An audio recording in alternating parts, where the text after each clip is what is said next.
Hi YouTubers, it's Smoke again for the next video today. So, like usual, I uploaded my pre-recorded video this morning, and that was the new series on levels of nicotine, and not levels. That was a new series. That was spoilers actually. The video I uploaded this morning was oh, what was it called? I actually forget the exact name, but actually give me a sec.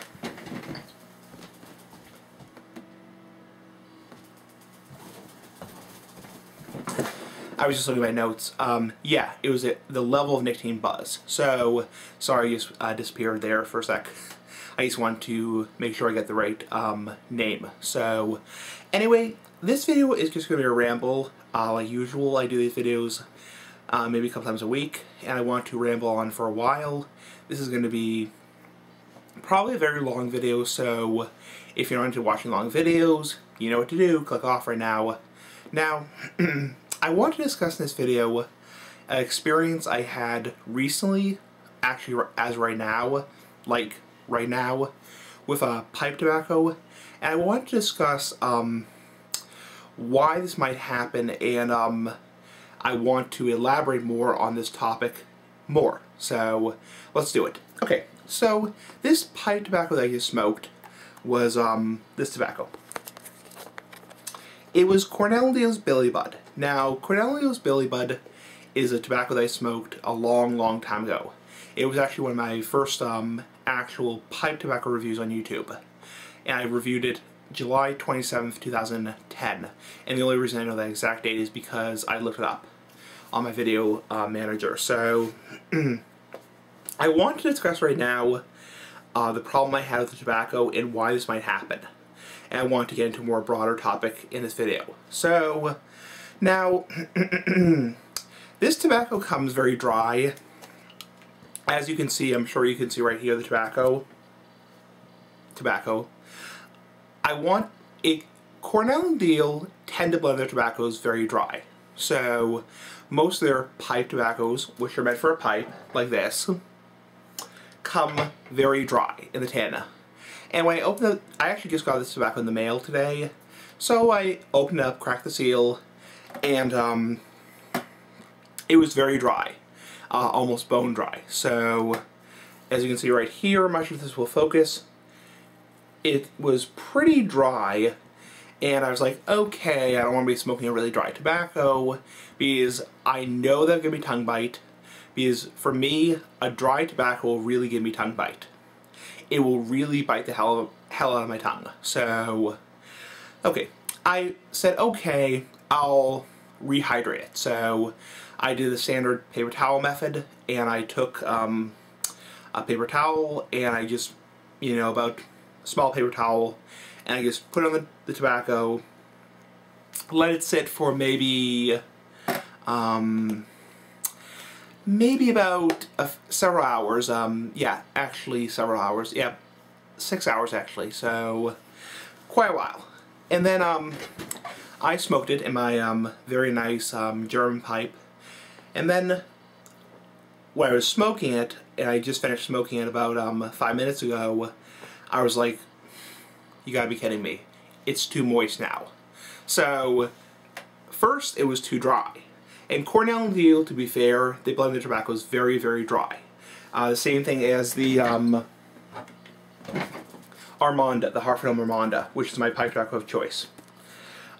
They blend them very dry. So first it was too dry, then it became too moist in the tin, because of the paper towel method. And I was like, okay, this is a problem.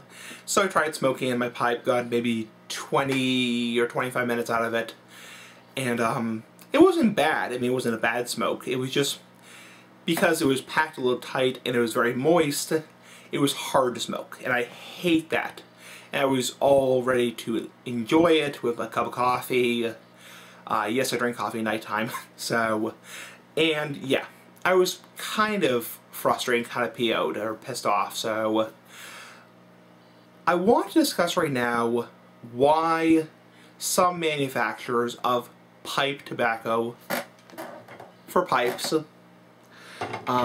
blend their pipe tobaccos drier. So I'm going to let this air out right now for probably, give or take an hour, hour and a half. Maybe a little bit less, actually quite a bit less probably. And just give it some air time so it dries out and it returns to its more normal moisture level. So I want to discuss why Cornell and Deal and the Armanda's manufacturer, which is pipesandcigars.com, why do they blend their tobaccos like this? So the reason, I'm not actually sure. This is not actually a cut and dry answer. Why some pipe tobacco manufacturers blend their tobaccos, their pipe tobaccos, which are meant for a pipe, why do they blend their tobaccos more drier? I have some ideas, and I wanted to throw out those ideas right now.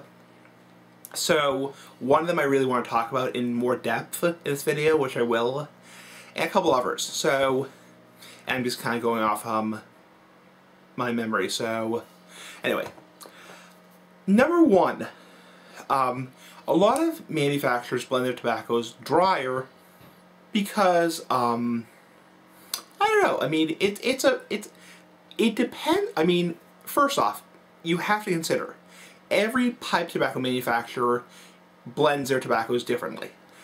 Dunhill does it totally different than Cornell and Deal. Cornell and Deal does it totally different than McLennan's. So there's a big difference.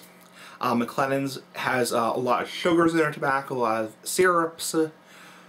San Miguel, for example, is extremely moist. I absolutely cannot stand their tobaccos because they're so moist. McBaron's is somewhere in the middle. They tend to be a little bit like McLennan's, and they can be a little bit bitey. Dunhill has always been one of my favorites because they blend their tobaccos superb. I mean, they're just the easiest pipe tobaccos to pack in a pipe. I mean, you take a pipe and you can totally pack that tobacco in the pipe so easily. The ribbon cut is just beautiful. Then you have Cornell and Deal and GLPs, Greg P's. They blend their tobaccos kind of differently.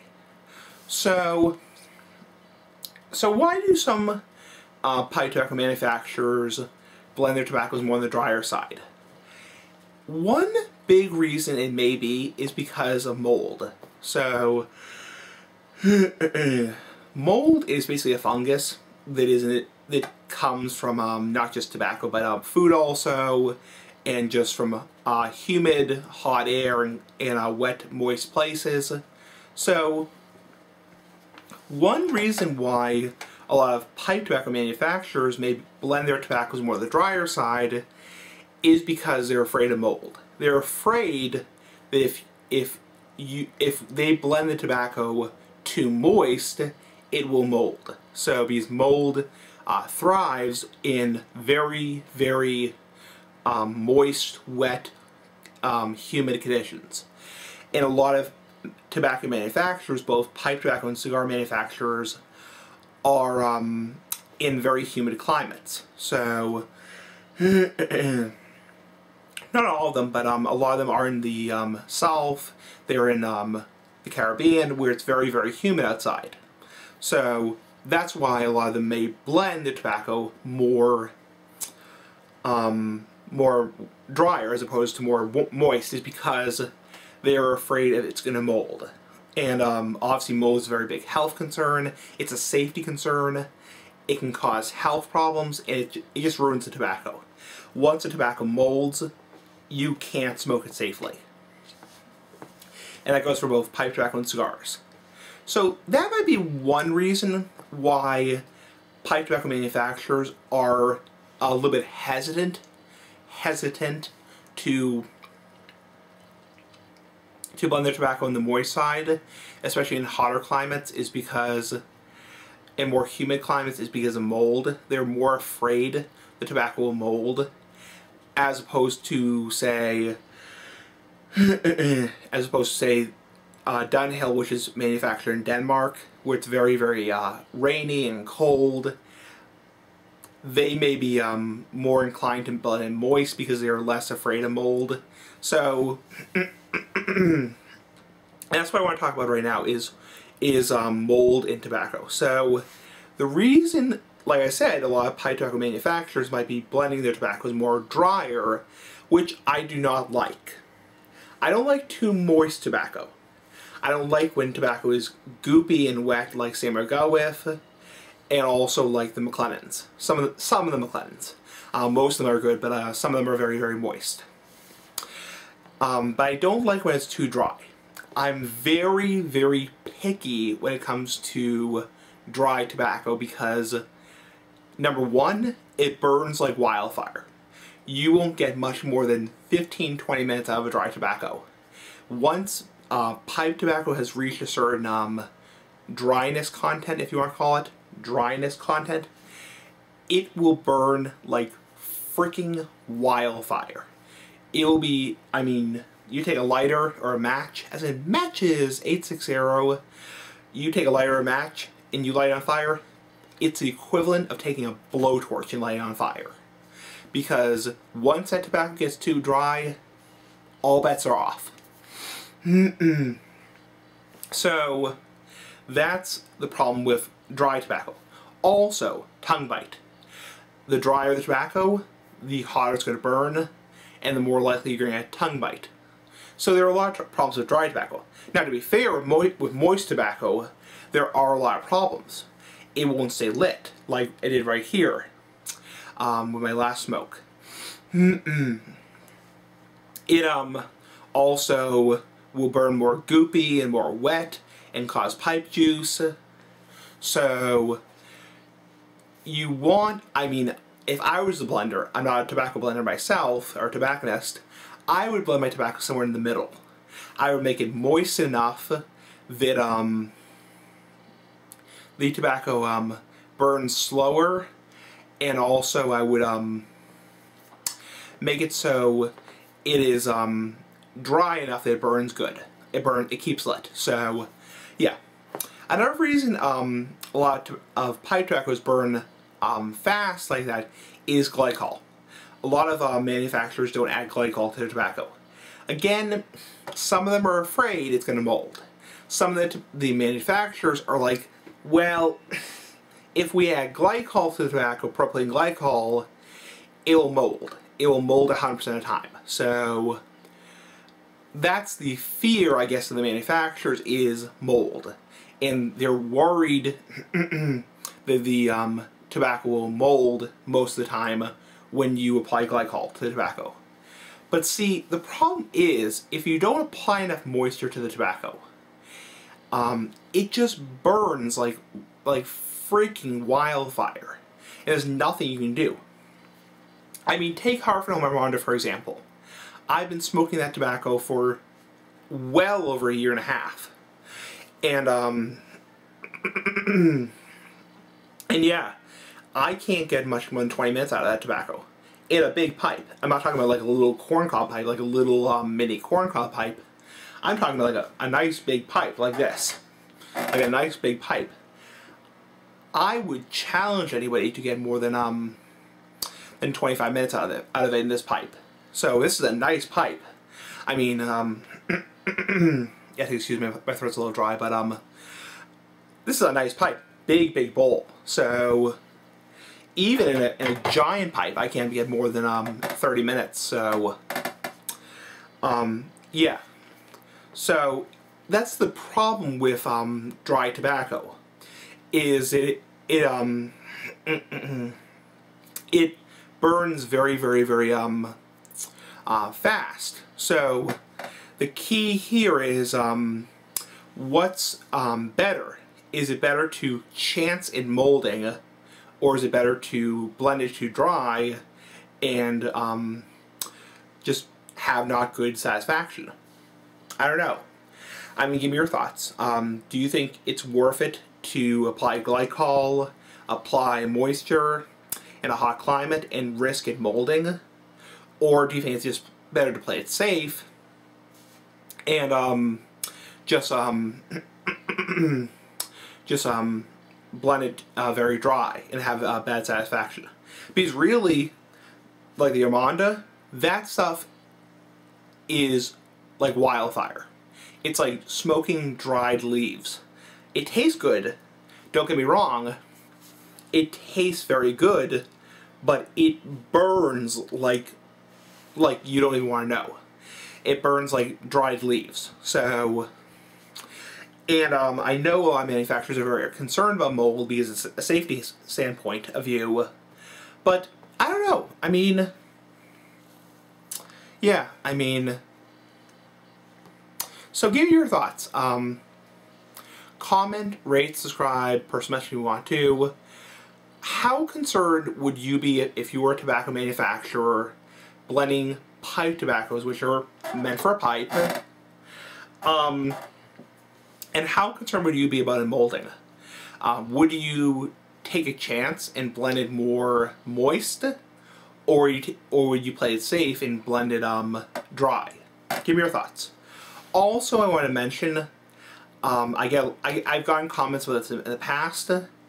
It is safe to rehydrate tobacco.